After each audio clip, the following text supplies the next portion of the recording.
esse tema, está dando para ouvir bem? Tá? Esse tema, ele está dentro do Sermão do Monte. Se nós formos ver na Bíblia, nós temos uma passagem que consta em Mateus e em Lucas. E lá nós temos o chamado Sermão do Monte.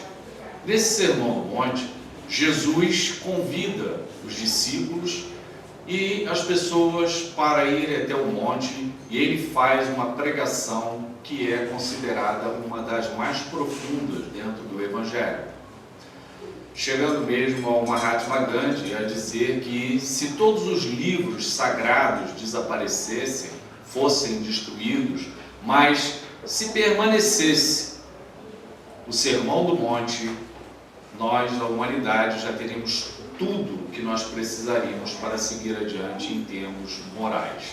Então ali encerra em poucas frases todo o roteiro moral que Jesus queria nos deixar. Então a gente vai ver que em Mateus, no capítulo 5, reside uma parte, em Lucas também. Existem algumas diferenças, mas nós vamos notar que é por conta mesmo dos evangelistas serem duas pessoas relatando momentos diferentes que eles estavam vivendo. Mateus conviveu com Jesus, foi um apóstolo. Lucas, médico, já não foi apóstolo, né? Ele vem depois e colhe as informações. Mas se nós formos ver em Mateus, nós vamos ver que estão lá as chamadas bem-aventuranças, em que Jesus vai falando. E hoje nós vamos falar sobre a bem-aventurança, em que ele diz: bem-aventurados os aflitos, pois serão consolados. Bom, se a gente for pegar ao pé da letra de uma forma superficial, fica até difícil compreender o que Jesus estava querendo dizer com isso. Porque se a gente for pensar, eu estou atravessando uma fase difícil, se eu estou atravessando uma fase complexa da minha vida, se eu estou apresentando problemas na minha existência, e aí Jesus nos diz que você é um bem-aventurado, muitas vezes a pessoa pode não compreender o que significa isso.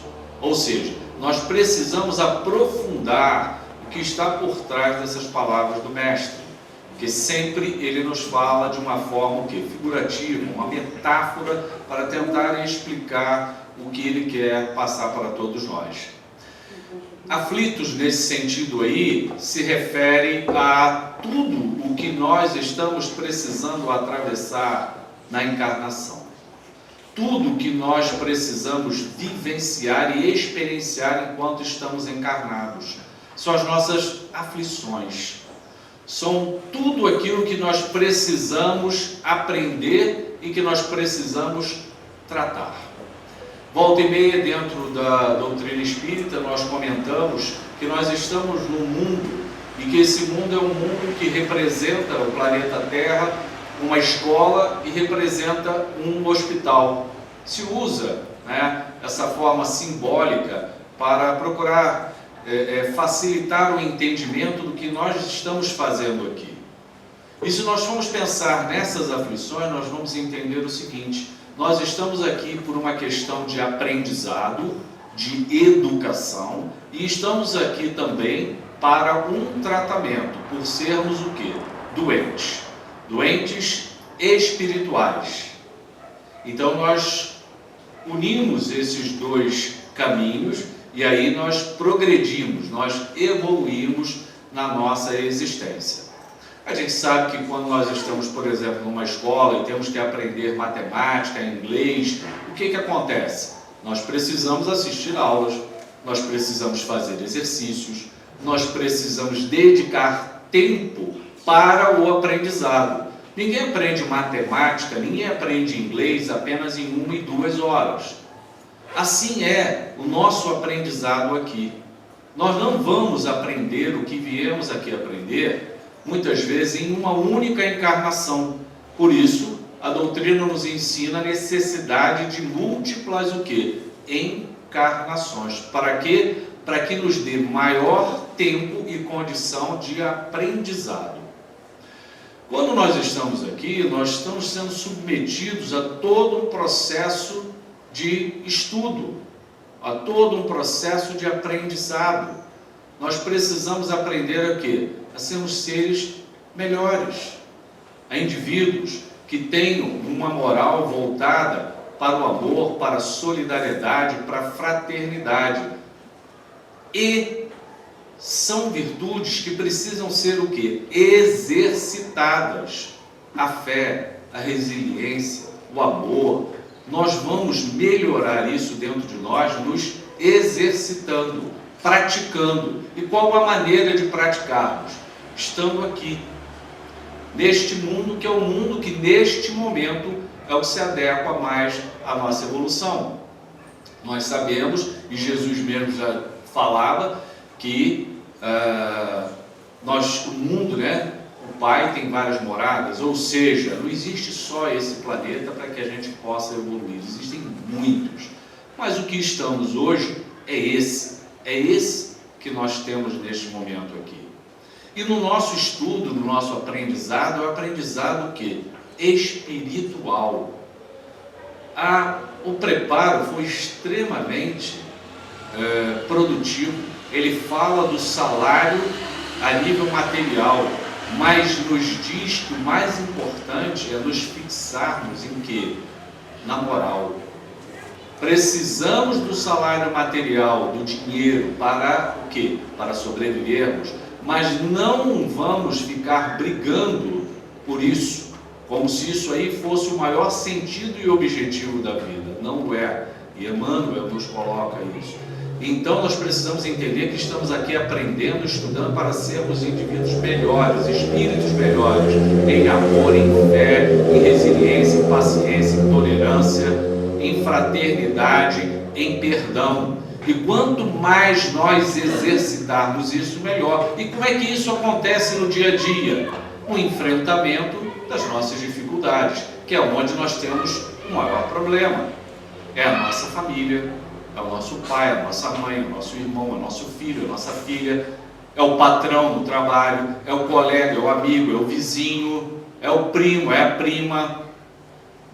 É aí que está justamente o local do aprendizado. É em torno de nós, não está longe não, está do nosso lado, é o nosso próximo. Nós vamos aprender com o próximo.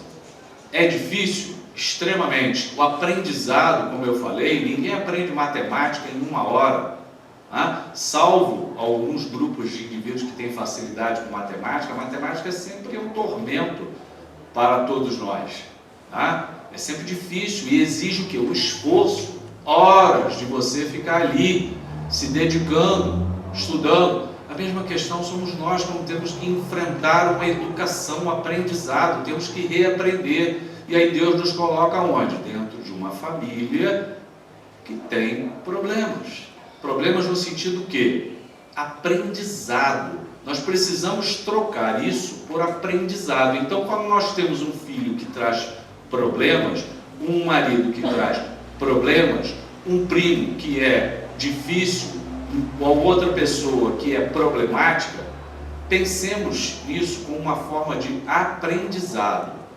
Vamos desfazer isso e pensarmos em aprendizado. E outro ponto, nós só olhamos o que está o quê?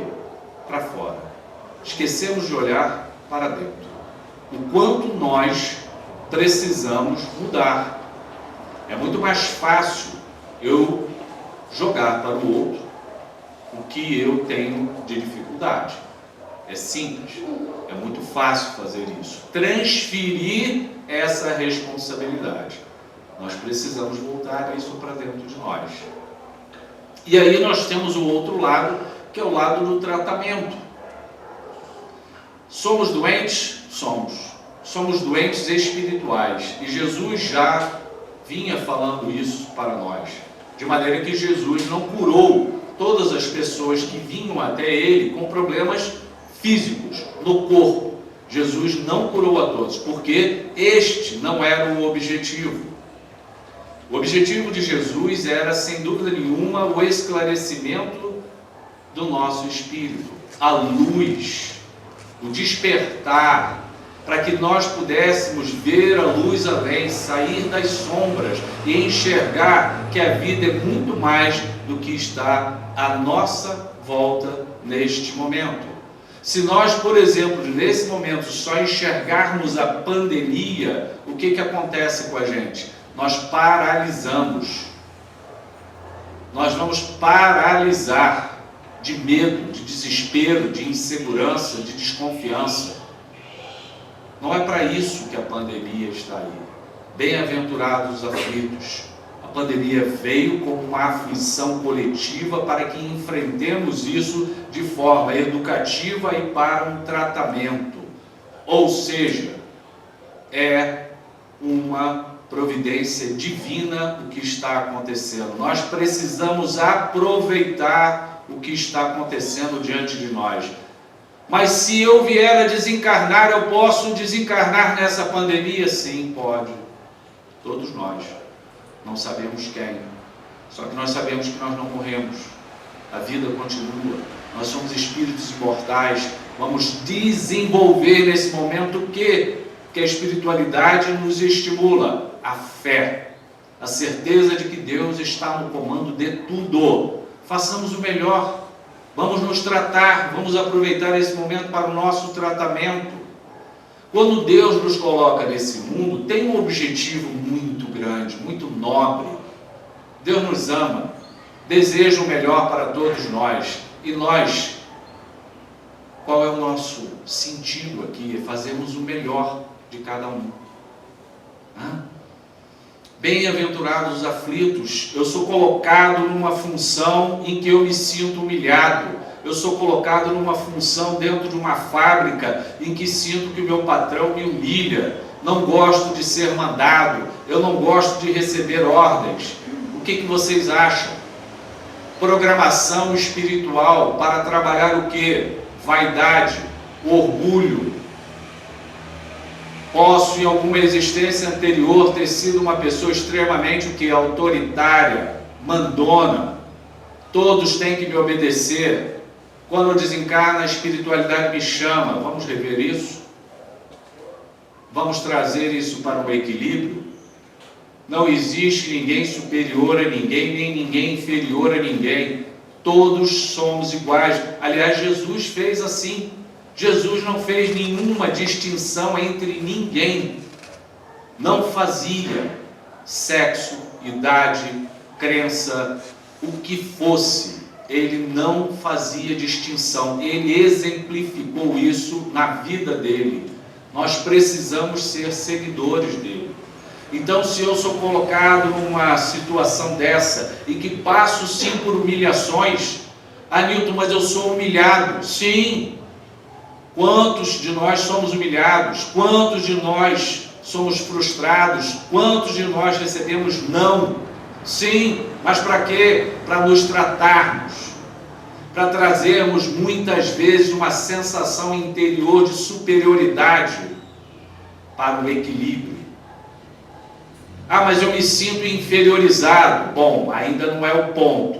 Muitas vezes passa e depois você tem que achar esse ponto de retorno. A gente não tem que nem se sentir mais, nem menos. Nós somos seres iguais uns aos outros em amor, em fraternidade, em compaixão, e nós precisamos nos identificar desse jeito, precisamos trabalhar nesse sentido. Kardec, ele vai... No Evangelho segundo o Espiritismo tem esse capítulo, que é o capítulo 5, em que ele fala das bem-aventuranças. Aliás, Kardec, ele utiliza várias bem-aventuranças ao longo do Evangelho. Ele pinça as bem-aventuranças por serem tão importantes para a nossa reflexão. E nesse capítulo 5, a gente tem um item, que é o item 4, e depois o item 5, em que Kardec fala, primeiro, as causas atuais das aflições, e depois ele fala das causas pregressas das aflições, né? Bem-aventurados aflitos. E nas causas atuais das aflições, ele fala, De duas espécies são as vicissitudes ou as dificuldades, né, da vida, ou, se o preferirem, promanam de duas fontes bem diferentes que importa distinguir. Umas têm sua causa na vida presente, outras fora desta. Veja, o que Kardec está dizendo? Que além de nós encarnarmos aqui com uma programação para resolvermos questões de vidas anteriores, ele está dizendo para a gente que a gente ainda arruma problema nesta encarnação? Sim. Sim. Então prestemos atenção que além de tudo que a gente tem para resolver de lá de trás, a gente ainda arruma problema nesta encarnação, porque nós temos uma coisa que Deus nos deu, chamado livre-arbítrio. Eu decido para onde eu vou, o que eu faço, o que eu não faço. Tá? Ele nos dá esse direito. E aí eu posso agravar determinadas situações que eu poderia deixar mais tranquilas. E aí ele vai falando, remontando-se à origem dos males terrestres, reconhecerá que muitos são consequência natural do caráter e do proceder dos que os suportam. Depende de nós, das nossas ações. Quantos homens caem por sua própria culpa? Quantos são vítimas de sua imprevidência, de seu orgulho, de sua ambição? Esse exemplo que eu dei, não é? Quantos de nós viemos, por exemplo, para passarmos por essa situação? Temos a nossa vaidade, o nosso orgulho, a nossa ambição, o quê? Abafadas para que possa surgir o quê? Um outro sentimento em relação a isso. Mas muitas vezes a gente não cede. A gente não cede. A gente quer manter. A gente se revolta quanto àquela vivência que Deus nos forneceu. Deus nos dá o estudo, diz assim, ó, esse exercício você tem para fazer, você vai fazer esse exercício aqui e vai conseguir esse objetivo. Só que aí ele dá o exercício para a gente, de vaidade, de orgulho, de ambição, diz assim, ó, você tem que trabalhar isso. Para trabalhar isso, você vai estar nesse emprego, você vai passar por essas situações e depois no final você vai atingir um objetivo. Qual é? Sair uma pessoa melhor, um ser humano melhor. Só que aí nesse caminho, o que a gente faz? A gente se rebela, a gente se revolta. A gente bate o pé como uma criança mal criada que não aceita aquilo que está sendo feito. E aí o que acontece? A gente aproveita, aquilo, a gente acaba não aproveitando. Porque essas aflições, para elas terem um resultado positivo lá na frente, a gente precisa aproveitar a experiência. Então, bem-aventurados os aflitos, mas desde que a gente consiga vivenciar aquilo de uma forma adequada, porque aí a gente vai ser consolado no final, ou seja, eu vou receber o quê? Tudo de bom que venha por aquelas atitudes. Vai depender de quê? De mim. Mas eu posso piorar a situação ou não vivenciá-la. Eu contei para vocês uma vez, no livro Memórias de um Suicida, até na semana passada falou sobre justamente isso, o suicídio, um tema muito bom nesse momento, e a importância da valorização da vida. E nesse livro Memórias de um Suicida, o autor, o espírito, ele conta que num determinado momento da existência dele, ele perde a visão. Ele perde a visão. E ele não aceita aquela situação. E ele comete suicídio. O outro tinha uma empresa enorme, dinheiro, tudo. Num determinado momento, entra em falência. Não suporta, comete o suicídio. O que aconteceu nessas duas situações? Foram colocados aflições para serem vivenciadas, para que eles pudessem, de alguma forma, aprenderem com aquela situação. Um, provavelmente, que entra em falência, teria que aprender a viver de uma forma mais simples, com humildade, se relacionando com outro nível de pessoas. E o outro, perdendo a visão, que ele mesmo diz isso, ele teria que experienciar um mergulho interno. Já que ele ficou cego, ele mergulharia mais dentro dele com a vivência da cegueira. Só que naquela encarnação não suportaram e tiraram a vida. Então, não aproveitaram aquilo que foi oferecido. É isso que acontece quando a gente recebe na encarnação e a gente se revolta. E Kardec continua: quantos se arruinam por falta de ordem, de perseverança, pelo mal proceder ou por não terem sabido limitar seus desejos. Aqui, isso aí é falta de ordem, de disciplina. Se você recebe isso, e nós que estamos aqui na doutrina espírita, nós temos mais conhecimento disso, gente. Quanto mais conhecimento nós temos, nós assumimos mais responsabilidades, porque a gente está sendo esclarecido sobre fatos importantes da encarnação. Quantas uniões desgraçadas, porque resultaram de um cálculo de interesse ou de vaidade, e nas quais o coração não tomou parte alguma, ou seja, o quanto nós deixamos que as questões materiais envolvam vários relacionamentos e afastamos o sentimento, o coração, o amor destas relações, deixamos que as questões materiais estejam sempre à frente de tudo. Quantas dissensões e funestas disputas se teriam evitado com um pouco de moderação e menos suscetibilidade? Quantos de nós somos tão impulsivos, agressivos, queremos falar tudo, dizer tudo? Não, vou dizer na cara, vou falar para a pessoa, ela vai me ouvir, afinal de contas eu tenho muita personalidade. Que personalidade é essa que você precisa ser agressivo? Você precisa querer destruir o outro? Veja, gente, uma coisa é sinceridade, é autenticidade. Isso Jesus postulou como sendo uma coisa fundamental. Precisamos ser autênticos, sinceros. Outra coisa é sermos agressivos, queremos destruir a outra pessoa, seja com palavras ou seja com atitudes. Precisamos fazer uma diferença disso daí. Jesus nunca foi submisso, eu não sei se vocês perceberam isso. Jesus não era submisso. Jesus foi um espírito, por ser um espírito de altíssima evolução, não é submisso, é um espírito tranquilo, fala o que tem que falar, sem querer magoar, ferir, destruir o outro, mas fala a verdade, não deixa de falar a verdade. É isso que nós precisamos entender, nós precisamos ser autênticos, mas não precisamos destruir o outro dentro dessa autenticidade. Quantas doenças e enfermidades decorre da intemperança e dos excessos de todo gênero. Repara, quanto nós abusamos numa série de coisas nas nossas vidas. Tantos excessos que acabam nos fazendo o quê? Adoecer.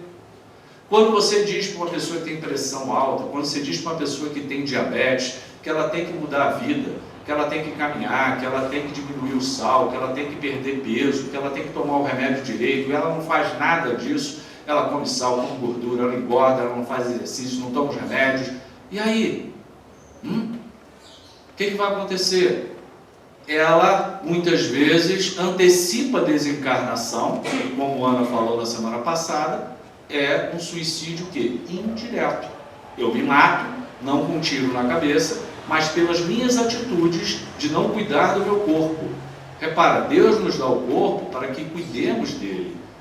Não precisamos exagerar com atitudes vaidosas, excessivas, que a gente assiste hoje na nossa sociedade, que são exageradas. Até a questão plástica mesmo, como se as pessoas não fossem envelhecer nunca. Tratamentos estéticos assim que querem trazer a ideia de que você vai ficar eternamente jovem. Isso não existe. Isso é uma ilusão que é trazida pela sociedade. Mas nós precisamos cuidar desse corpo que Deus nos deu. Boa alimentação, atividade física, tratamento do que precisar. Está correto, precisa ser feito isso. Essa é a nossa parcela de dever que deve ser cumprida. Aí Kardec, como um bom educador, e ele era, na verdade, um discípulo de Pestalozzi, nos fala dos pais e filhos. Ele diz: quantos pais são infelizes com seus filhos porque não lhes combateram desde o princípio as más tendências. Gente, isso aqui é século XIX, 1800 e tanto. E vocês acham que está atual? Muito atual. Não mudou nada. Kardec era um grande pedagogo, né? Que era justamente discípulo de Pestalozzi, que foi um grande educador, um grande pedagogo. por fraqueza ou indiferença, deixaram que neles se desenvolvesse os germes do orgulho, ou seja, a responsabilidade dos pais, a responsabilidade daqueles que educam. Que neles se desenvolvesse os germes do orgulho, do egoísmo e da tola vaidade, que produzem a secura do coração. Depois, mais tarde, quando colhem o que semearam, admiram-se e se afligem da falta de deferência com que são tratados e da ingratidão deles. Ou seja, nós, enquanto pais, educadores, ou aqueles que somos responsáveis pelos filhos, pelas crianças, pelos adolescentes, temos um papel fundamental nessa educação. Por quê? Porque somos responsáveis por isso. Somos muito responsáveis por isso. Não é à toa que Deus nos deu uma família. Não é à toa que Deus colocou, mas não importa se é mãe, se é pai, mas não sou pai de sangue, mas não importa isso. São aquelas pessoas que são responsáveis, que depois a nossa consciência nos chama. Você poderia ter feito diferente? Podia ter feito. Por que não fez? Por que não fez diferente? O que faltou para você fazer? Aonde foi que você errou? O que aconteceu para você não fazer isso? Eu estava cansado. É trabalhoso? Mas era a sua responsabilidade. A nossa consciência vai nos cobrar depois, quando a gente desencarna sobre isso. E ele continua: interroguem friamente suas consciências todos os que são feridos no coração pelas vicissitudes e decepções da vida. Kardec ainda bota: interroguem friamente, ou seja, não deixem a emoção envolver, sejam racionais para analisar o que você está sofrendo agora. É como se fosse aquele terapeuta que ele está dizendo assim: a sua consciência é seu terapeuta. Imagina o terapeuta diante de você, ele analisa a sua vida, mas ele tem um distanciamento de você, justamente para não se envolver. Ele precisa ter uma noção do que está acontecendo. E Kardec diz assim: faça isso com você mesmo de forma fria, ou seja, racional, analisa, faz uma análise, seja sincero com você mesmo e veja por que está acontecendo isso contigo. Remontem passo a passo a origem dos males que nos torturam e verifiquem se, as mais das vezes, não poderão dizer: se eu houvesse feito ou deixado de fazer tal coisa, não estaria em semelhante condição. Então ele dá aqui um roteiro de reflexão diária sobre nossas atitudes em relação aos filhos também. A quem então, ele faz uma pergunta: a quem então há de o homem responsabilizar por todas essas aflições, senão a si mesmo? O homem, pois, em grande número de casos, é o causador de seus próprios infortúnios, mas em vez de reconhecê-lo, acha mais simples, menos humilhante para a sua vaidade, acusar a sorte, a providência, a má fortuna, a má estrela, ao passo que a má estrela é apenas a sua incúria. Gente, repara, século XIX, a profundidade da reflexão de Kardec é uma reflexão filosófica da vida, das nossas atitudes, de como nós colocamos a culpa no mundo, na sorte, nas outras coisas. Gente, quantas pessoas estão vivendo hoje a pandemia e já estão acusando a pandemia de não poderem seguir na própria existência? A pandemia está me tolhindo, a pandemia não está me deixando isso, a pandemia não está me deixando aquilo. A gente vai encontrar nesse tempo aí um monte de justificativas na pandemia. Para quê? Para não avançar. É justo isso? Não. Isso não é justo. A pandemia, ela cria determinadas restrições, mas ela abre outras portas. A questão é que só vai enxergar essas portas aquelas pessoas que quiserem enxergar. Hoje nós estamos aqui no momento de encontro para uma reflexão junto à espiritualidade. Nós estamos abrindo portas para pensarmos mais sobre o quê? Sobre o que está acontecendo com a minha vida nesse momento. E a espiritualidade atuando neste momento nos facilita a abertura e o esclarecimento dos nossos pensamentos para que a gente possa sentir e pensar em mudanças na nossa vida. A pandemia, ela cria uma questão, mas ela abre outras possibilidades. É isso que a gente precisa enxergar, senão a gente vai ficar botando a culpa na pandemia de tudo.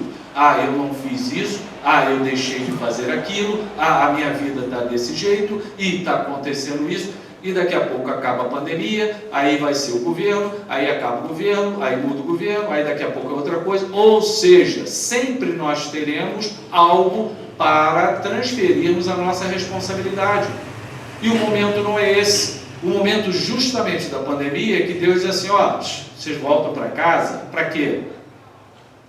Não é para ficar assistindo série só, é para um mergulho dentro de vocês, para uma reflexão de como anda a humanidade. E aí, individualmente, cada um vai para a sua casa para pensar. Vocês repararam nisso? Voltou-se para casa, voltou-se para dentro de si. Como muitos pais fazem, não é? O professor, os psicólogos, os educadores, vai lá para aquele cantinho e vai pensar. Vai, a criança faz alguma coisa errada, assim, fica lá naquele canto lá e pensa um pouquinho o que você fez. Mais ou menos isso. Deus é um educador. Ele nos conduz de volta a casa para uma reflexão. Nilton, mas os que morreram? Gente, não morreu. A gente não morre. Desencarna e o espírito continua. Coitado, não tem nada de coitado, continua a vida. Não tem mais sorte quem está aqui e mais azar quem foi. Não existe isso. Perante a espiritualidade não é isso que está sendo avaliado. Não existe esse tipo de avaliação. Essa avaliação é uma avaliação distorcida. Aí eu fiquei, graças a Deus, e o outro que foi se deu mal. Não existe isso. Eu escuto isso todo dia. Isso é uma distorção equivocada da percepção do que representa a espiritualidade. São dimensões apenas de uma vida.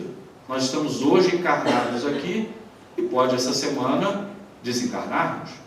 E aí, foi um azar? Não tem azar. É a continuidade da vida de cada um. Cada um teve o término da sua atividade e agora segue em progressão da sua evolução, só que sem o corpo, seguindo em espírito. Então, é uma dinâmica. É uma dinâmica isso que vai acontecendo. Por isso nós precisamos entender essa dinâmica para não ficarmos com um sentimento ou um pensamento de tragédia, que isso é ruim, traz vibrações muito baixas e negativas, e não há necessidade disso. Precisamos elevar o padrão vibratório. Padrão vibratório no sentido de quê? Elevar o pensamento a Deus, aos bons espíritos, com pensamentos de quê? De construção, de produtividade, de amor, de fraternidade, de solidariedade. Precisamos seguir adiante. É assim que funciona.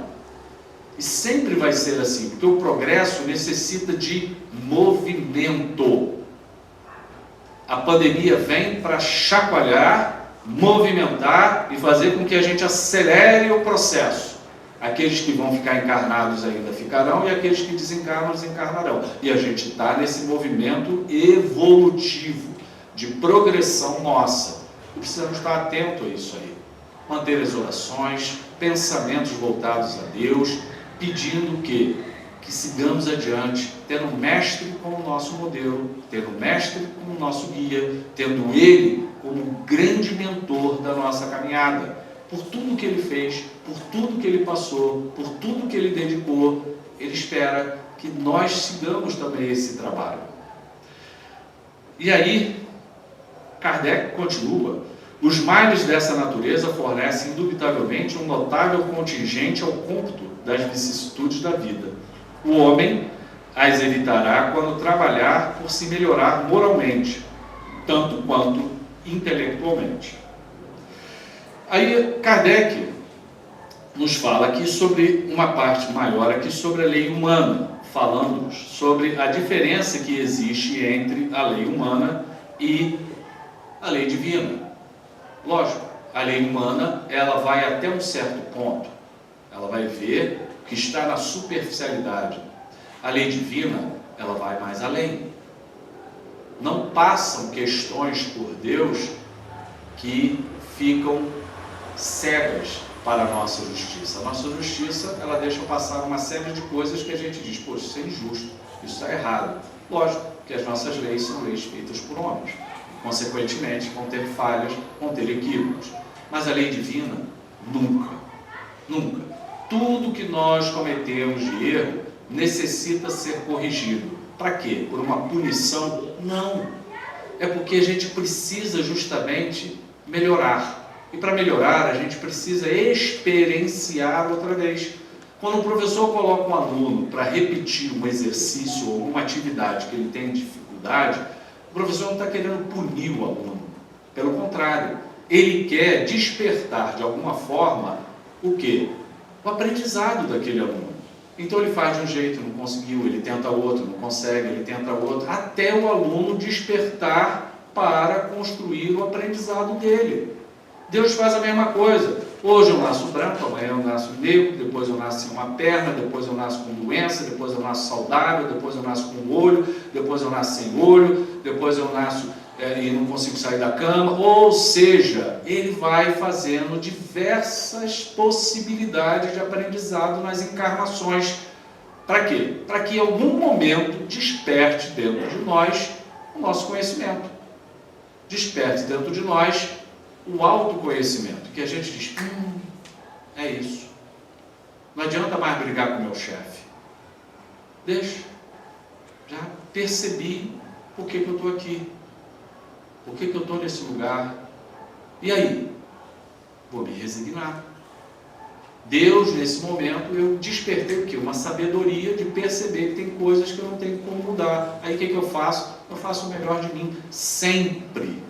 Gente, aonde a gente estiver, façamos o melhor de nós, aonde for. Porque o local onde nós estamos é o local que Deus quer que a gente esteja. Isso que a gente não entende. Às vezes a gente está num local, e eu já falei isso outras vezes, e a gente acha que não é o local que a gente tinha que estar. E aí a gente começa a fazer as coisas mal feitas. Não está certo isso. Se o local não é aquele que eu gostaria de estar, eu quero estar em outro local, tá, tudo bem. Mas enquanto você estiver por ali, faça o seu melhor. Isso vai ser muito bom para quem? Para cada um de nós. Quando a gente começa a trabalhar mal, fazer mal, sentir mal, desejar mal, vibrar mal, a gente vibra doença. Para quem? Para mim mesmo. Quando eu tenho ódio por alguma pessoa, o primeiro a adoecer quem é? Sou eu. Aí eu acho que porque eu estou com muito ódio daquela pessoa, eu estou conseguindo fazer mal a ela. Eu estou adoecendo. Eu estou me envenenando. Eu estou bebendo de um tóxico altamente destrutivo. Minhas células estão sendo envolvidas numa energia tão ruim, mas tão ruim, que daqui a pouco eu faço um câncer. Daqui a pouco eu tenho uma doença grave. E não sei nem porquê. Porque eu guardei tanto ódio no meu coração, que aquilo me destruiu. E quando eu desencarno, eu acho que aquilo dali não era meu karma passar por isso. Não era seu karma, não. Você criou essa doença nessa encarnação. Por quê? Tanto ódio que você guardou no coração. Mas por quê? Porque você não perdoou. Qual é o problema de perdoar? Tem um conto chinês, que até Divaldo Franco conta, e alguns de vocês de repente já escutaram alguma palestra dele, mas eu acho bem ilustrativo do ser humano. Nesse conto chinês tinha uma nora, e segundo a tradição, eu não sei se é assim hoje, isso é antigo, não sei, dizem que a nora tem que cuidar da sogra em tudo. E ela tinha casado, e ela não gostava da sogra. Bom, e ela, na verdade, desejava até que a sogra morresse, de tanto ódio que ela tinha pela sogra. E ela, então, tinha que cuidar da sogra, da comida, trocar ela, cuidar dela, todos os dias. Ela procurou um sábio chinês, e foi até o sábio, e contou a história. O sábio ouviu, e disse assim, olha, você não gosta dela, mas você tem que tomar conta dela, né? Eu tenho que tomar conta dela. Então, eu vou fazer o seguinte, olha só. Para as pessoas não desconfiarem que você vai fazer alguma coisa para ela morrer, e eu vou te dar umas ervas aromáticas para você dar ela todos os dias. Você vai dar um pouquinho dessa erva aromática todo dia para ela ir tomando. Mas para ninguém desconfiar que é você que está fazendo isso contra ela, você vai tratar ela muito bem. Trata ela muito bem. Cuida dela. faz tudo bem feito com ela.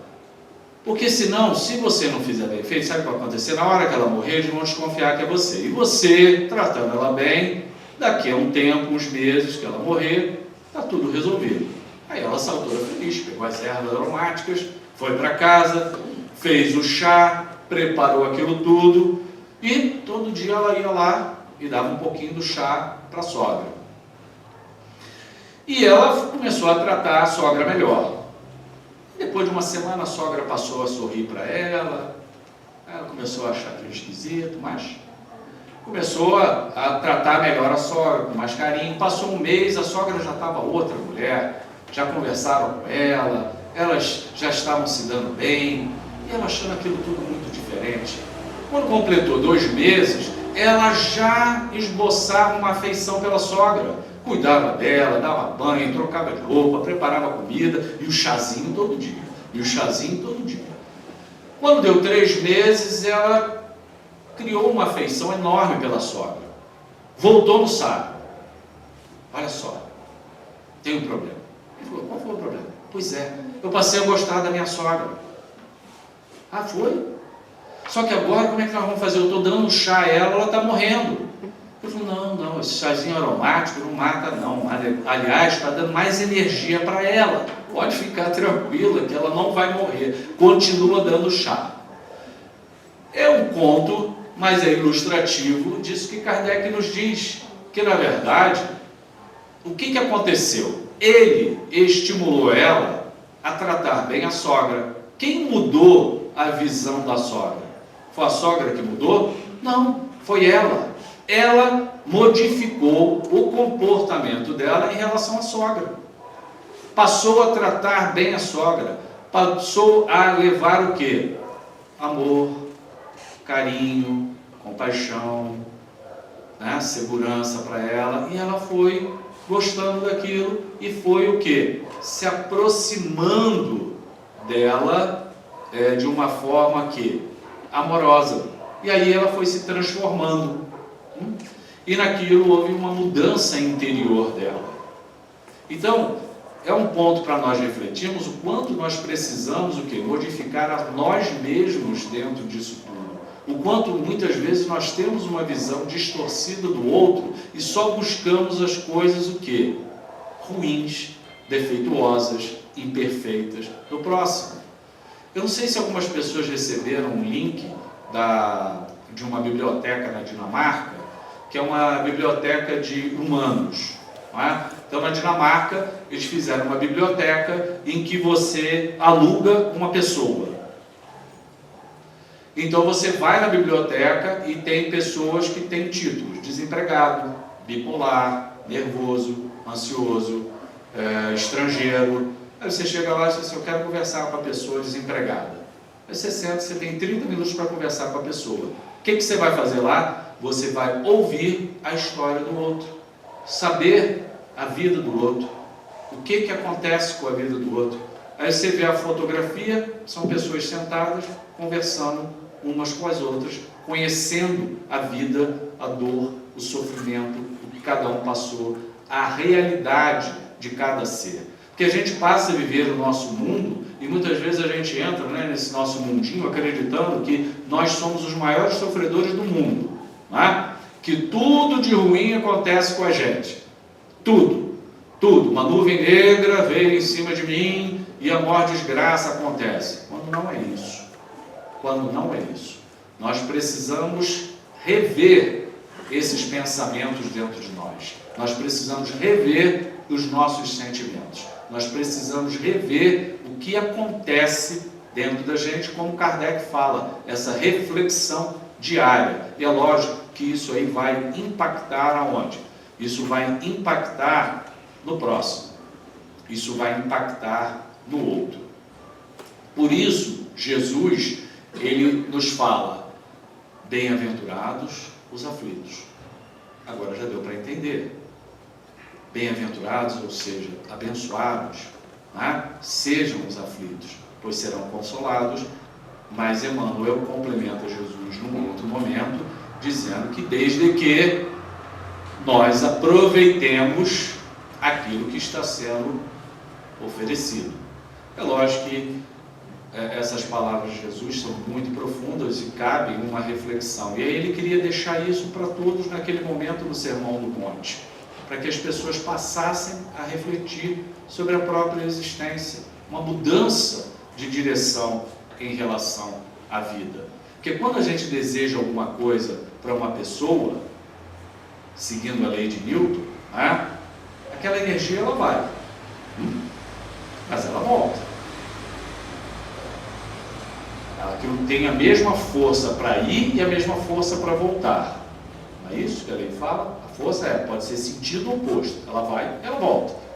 Pode não voltar no mesmo momento, porque a gente se ilude. Às vezes a pessoa faz uma maldade e acha que a maldade vai voltar na mesma hora. Não, não volta não. Não volta não. Ela vai para o universo. Pum, foi. Mas vai voltar. Porque a lei divina analisa a atitude e, ao analisar a atitude, vê que houve um equívoco, um desequilíbrio. Consequentemente, vai procurar quem causou aquilo. Quem causou foi fulano. Então, fulano, de alguma forma, retornará isso para você. Do mesmo jeito, a gente não sabe. Por quê? Porque, ao longo do tempo, podemos fazer coisas melhores, construirmos uma vida melhor, corrigirmos determinadas questões na nossa vida, e esse retorno pode ser amenizado.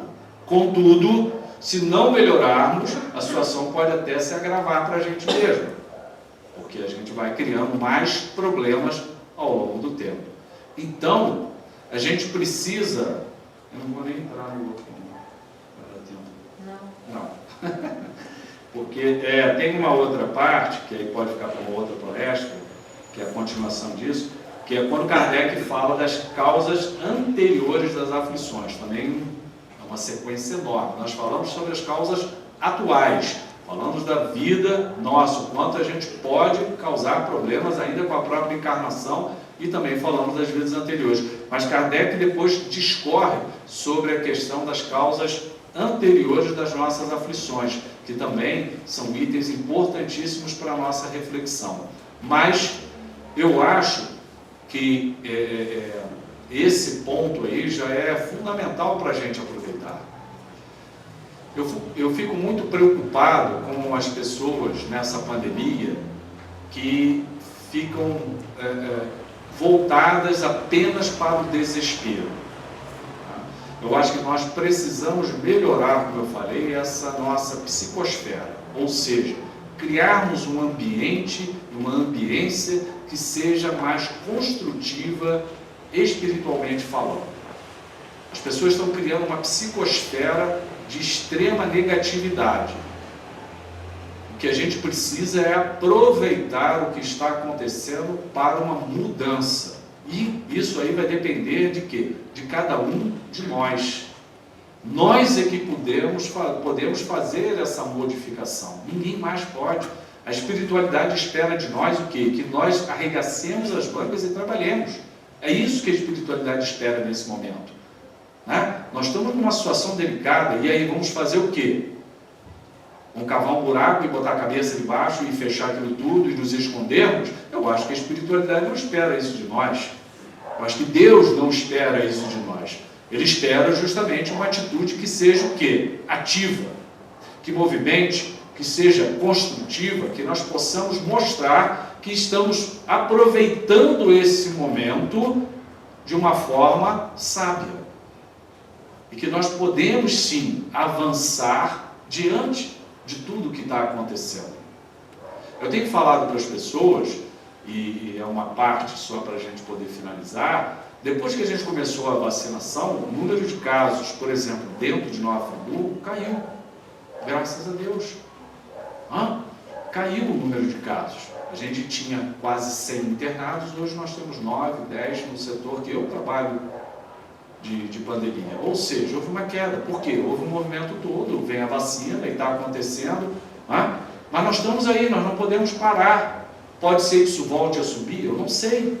Eu não vou ficar aqui, entendeu? Pensando sobre isso. Eu acho que nós temos justamente que arregaçar as mangas e ir embora, vamos embora. Está diminuindo o número de casos? Está diminuindo. A gente vai diminuir os nossos cuidados de maneira nenhuma. Os mesmos cuidados que temos que ter, máscara, isolamento social na medida do possível, uso de álcool. As condutas que estão sendo tomadas, elas são corretas, mais a vacinação. Se veio a vacinação é porque Deus assim permitiu.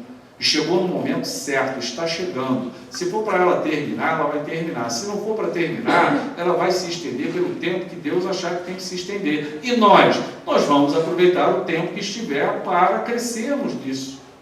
Vamos aproveitar o tempo que é um solo fértil que Deus semeou. Lembra da parábola do semeador? Então, semeou. E aí? Se foi semeado dentro de nós, a semeadura está dentro de nós. Isso pode bater e secar, isso pode bater, crescer e depois morrer. Agora pode germinar e dar frutos. É isso que a espiritualidade espera de nós. Que o que bateu dentro de nós agora germine, cresça, floresça e aí dê frutos a partir disso aí. E cada um de nós é responsável por isso. Não existe um só. Todos aqui somos responsáveis. Uma palavra de amor, uma palavra de carinho, com a mão estendida, com um trabalho que possa ser realizado, com um estímulo ao outro, deixando de falar sobre coisas negativas, pessimistas. Isso é um dever nosso. Afastemos a conversação que não deva ter. Começou a conversação, mude o tom da conversa, afaste o tom da conversa. Para quê? Para que suba o padrão vibratório. E aí a espiritualidade superior, amiga, pode atuar e nos auxiliar. Isso é importante. Mude o tom, mude o caminho, porque toda hora que se encontra, as pessoas têm alguma coisa para o quê? Reclamar. Aliás, reclamação faz parte do ser humano. Somos reclamadores eternos. Então vamos parar de reclamar, não tem nada para reclamar, a gente só tem para agradecer a Deus. Somos grandes reclamadores crônicos, tudo nunca está bom. Está frio, por que não veio o verão? Está verão, está muito quente. A gente não sabe o que é da vida. As estações ela tem um tempo. Hoje meu filho perguntou, pai, quanto tempo vai durar o inverno? Eu falei, mal começou. A Michelle falou, vai até setembro. Eu falei, calma, o inverno está aí, vamos aproveitar o inverno. Depois vem a primavera, depois vem o verão, depois vem o outono. A gente precisa ter calma e paciência para aproveitar o tempo que a natureza e Deus nos oferece. E assim é o que nós estamos vivendo agora. Quanto tempo, todo mundo me pergunta, e aí, quanto tempo dura a pandemia? Eu falei, não sei. Não sei lá quanto tempo dura a pandemia, não tenho a menor ideia, gente. Não estou preocupado com isso. Nós precisamos fazer o melhor de nós agora. É isso que nós temos, então vamos fazer o melhor que nós podemos. Cada um dentro daquilo que Deus deu. Mas eu não sei fazer. Sabe sim, a gente sabe fazer um monte de coisa. Sabe um monte de coisa e pode ajudar um monte de coisas. Entendeu? Uma delas é não deixando esse diálogo pessimista seguir adiante. Corta ele. Constrói um diálogo positivo. Muda a direção da conversa. Nossa, isso já ajuda sobremaneira. Por isso que nas casas espíritas, quando você vai nos lugares, o que a gente pede? Olha o que está sendo conversado, modifica o tom da conversação, olha o que está sendo dito, não temos nada com a vida de ninguém. Por quê? Para não baixar o padrão vibratório, senão a espiritualidade não consegue trabalhar com a gente.